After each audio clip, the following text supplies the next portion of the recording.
Welcome to the Business Growth Podcast. Today I'm here with Corina, the COO of Wolf's Edge Integrations. Welcome to the show.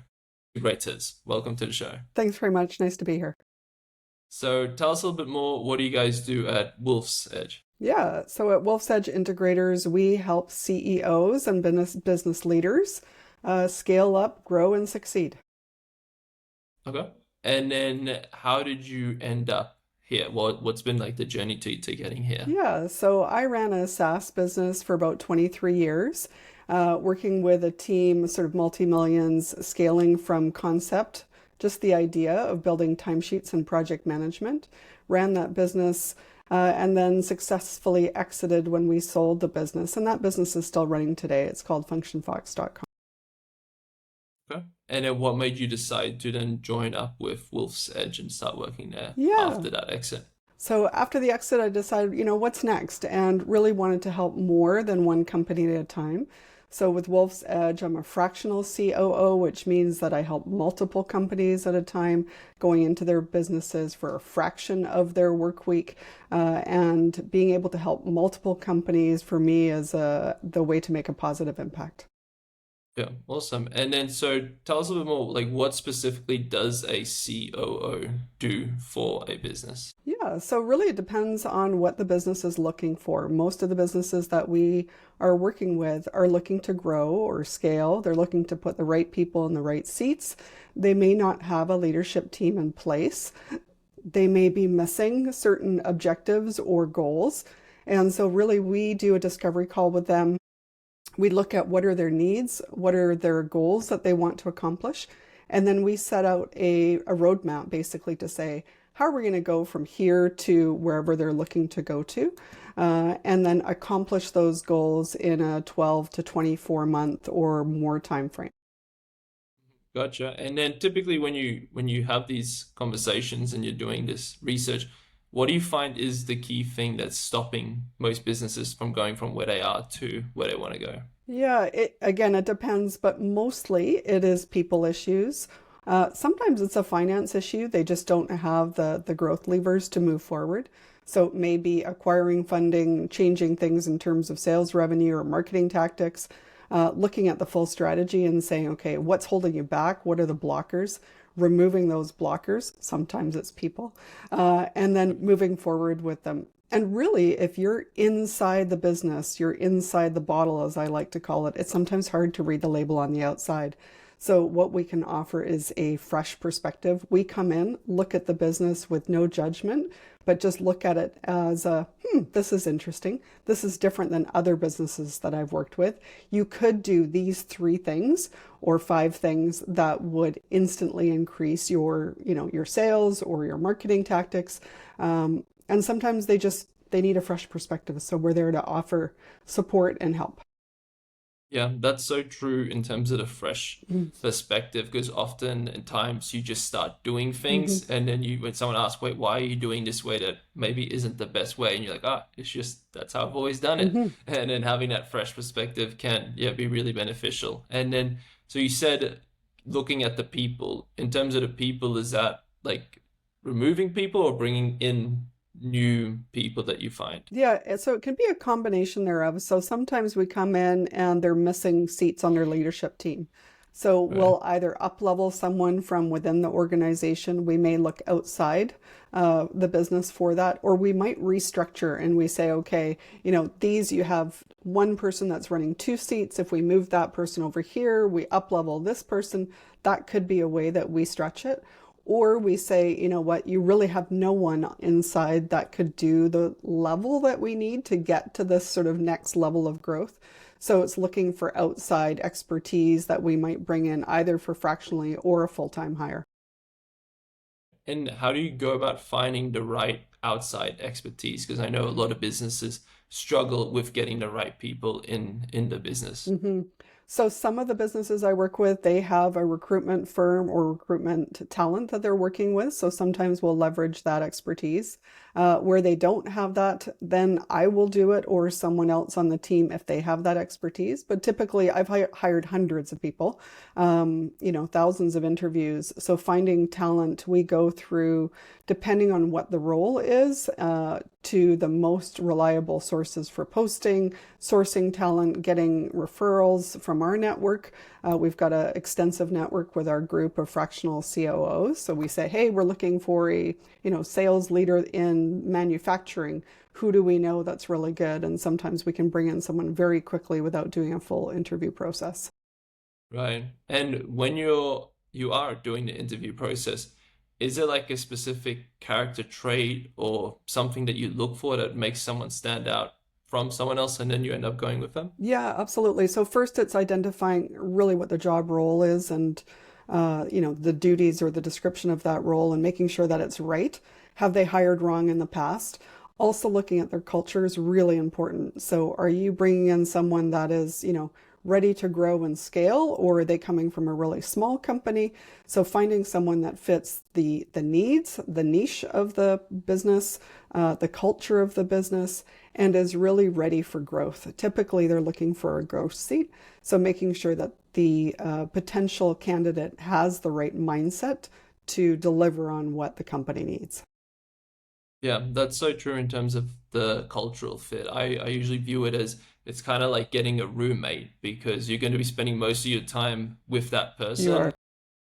Do you really, is this the person you want to be spending most of your time with, or are they going to just start driving you crazy after a couple of days? Yeah, and sometimes it's more challenging where if you're hiring, like I just hired um, someone for a product development type role, they may not have the best personality. They're really technical. And so Hmm. you can't do an interview based on, sometimes English is not their first language, or they might have a really in-depth expertise, but they don't communicate very well. So having those Yeah. types of interviews, really understanding their background, understanding what they've delivered, understanding the needs of the business, and is there a match? Because it's not always based on first impressions or personality in those cases or those roles specifically. Yeah, that's so true. Or some people are just bad on They interviews. are. Yeah, yeah, They haven't gone to many interviews, and sometimes it's a person that's really good at interviews yeah. because they've been to a lot of That's interviews. right. That's why Yeah, they're good. So yeah, it's a little bit tricky sometimes with that. yeah. And then I know when we spoke last, you said one of the projects that you guys are working on as well is like in terms of AI Hmm. and how companies are adopting that. So can you tell me a little bit more, like what that involves exactly that you're working on with in Yeah, terms of AI? yeah. So first of all, it's using AI in a way that is going to leverage the company. So taking routine tasks that we could automate, AI can absolutely help with that. That's where I see most people using it rather than, getting into agents and that sort of thing.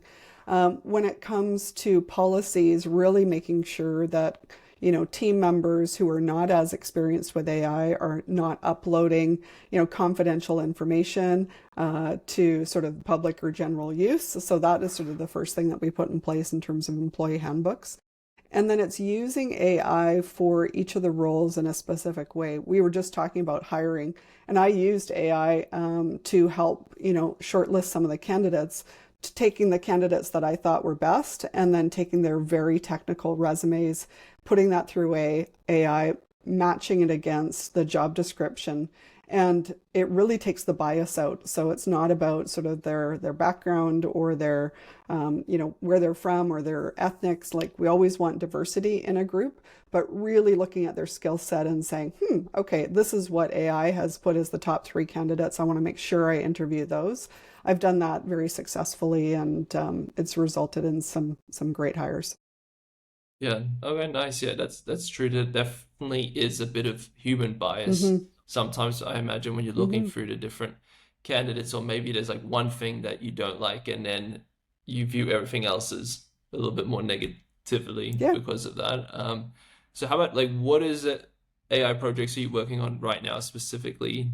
Yeah, so I just finished that HR one. We're hiring someone using AI that way.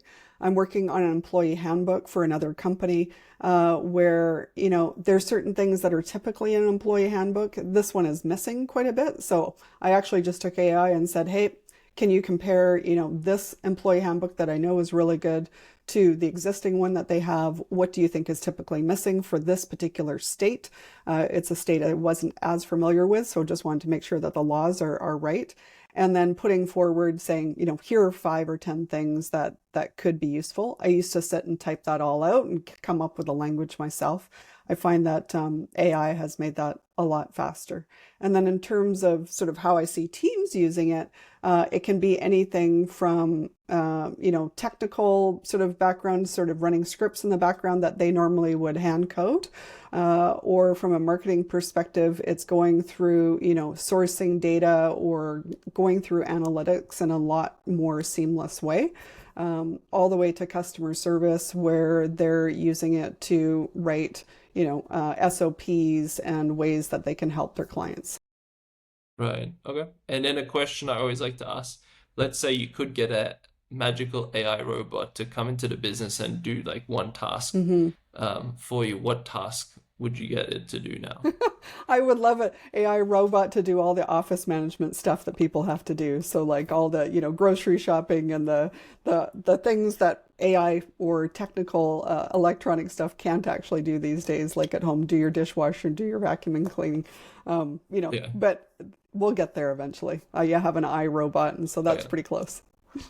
Yeah, that would be good. I do hate like cooking, Yeah, cleaning, or like all the life admin yeah. things. And then how about life admin things aside, like business wise, is there anything that comes to mind? Yeah, I think there's cultural things that AI is still lacking. It doesn't understand that yet. So if I could wave the magic wand, I would say, instantly create culture.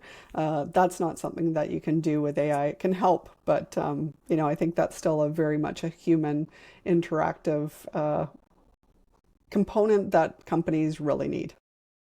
Yeah. Yeah, I can imagine that would be a little bit tricky because there's so much like nuance Yeah, in yeah, it. yeah. Yeah, it'd be interesting. And then how about so what's like some of the goals that you're working towards for the rest of the year? Yeah, goals for the rest of the year, I'll speak about Wolf's Edge is really just helping more clients really succeed in what they're doing and long-term tenure clients that, will come in, will solve their issue, will put the right people in the right seats, will hire what they need, will get their growth up, will get their numbers where they need to be. And then it's what's next, right? So are they looking to exit the next 3 to 5 years? How do we set them up for success on that? So in terms of goals, it's really just helping extend our clients in terms of their success. Right. Okay. And then do you guys have any growth goals as well, or is it more just working with like the existing clients that you have? Growth goals internally. So our team has grown considerably over the last year. So we're seeing growth goals there and then helping more clients. Specifically, we have internal numbers that we're working on as any company would. But yeah, some really exciting stuff ahead. And then I believe you said that you have a team of around 14 people at the moment. Yeah, 14 fractional integrators. We're always looking for good quality people. So, but the team that we have is amazing and we really support and challenge one another. And yeah, it's a really amazing team to be on. Awesome. And how do you see the industry changing moving forward with all these kind of advancements with technology and everything? Yeah, I do see that there is a push to more fractional. So if you can Okay. hire an individual fractional person to run sales or to run marketing that have true expertise, you can sometimes get the best quality at a fraction of a cost. So it's not as large of an investment to say, hey, we're going to hire someone for, 150, 250K. You can come in and say, hey, it's only going to be, 10 grand a month, and we're still going to get the high end value of what that looks like with a fractional COO or CFO or CMO or CXO, whatever it may be. And how about in terms of technology wise, do you see what you guys are going to be offering to clients changing with all of that, or what are your thoughts on that? Yeah, typically we look at what the technology stack is for the clients that we're working with. It's going to be very different depending on the industry we're working with. So either professional services or engineering, manufacturing, they're all a little bit different. So looking at their technology stack and then things just change. They evolve very quickly. What used to take years is now taking weeks. So really being on top of what they have, what they need for their growth path, and then helping them put that in place. Right. Okay. And how about like what would you say is the biggest challenge for Wolf's Edge at the moment? Hmm, good question. Um, I would say the biggest challenge is always just exceeding the goals that the clients have in place. So our team is really good at meeting those goals, but it's how to 10x those companies. And so looking at what they have, and when they say, hey, I want to go from here to here, we can say, yep, we can do that, no problem, and we'll get them to that goal in usually a quite record time. But then it's taking that and 10xing that to the next level, where beyond where they even believe they could go. Yeah. So I would say that's the challenge that we always strive for. Okay. And why do you say that specifically is a challenge? Usually it's mindset. So it's the client who, they've run their business for maybe 15, 20 years, and they have a stretch goal, but they may not be able to see beyond that, right? So I've worked with a firm where come in, looked at the business and said, okay, you're missing this whole chunk. Like we need to restructure things to make this work. And have you considered exiting? So we start to have that conversation and we set them up for their next 3 to 5 years of where they could go and really get them thinking beyond the in the weeds that they're in right now and Yeah. really extend to what is your life going to look like in 10 years from now? Where do you want to be in 5 years from now? And really setting them up for success and hiring the people in place now so that they can exit in a way or that they can pull back in a way to, really just enjoy the revenue that they've created. Right. Gotcha. So it's like a little bit like mindset Mm-hmm. and just like big picture Mm-hmm. thinking essentially. Yeah. Yeah. Cool. Well, I know we're starting to run out of time here, so how about let's finish on what's been one of like the most valuable lessons that you've learned in business? Most valuable lesson I've learned is working with people that are stronger than you. So, not always being the expert in the room, but pulling in people that can help elevate you and elevate the team that you're working with. Nice.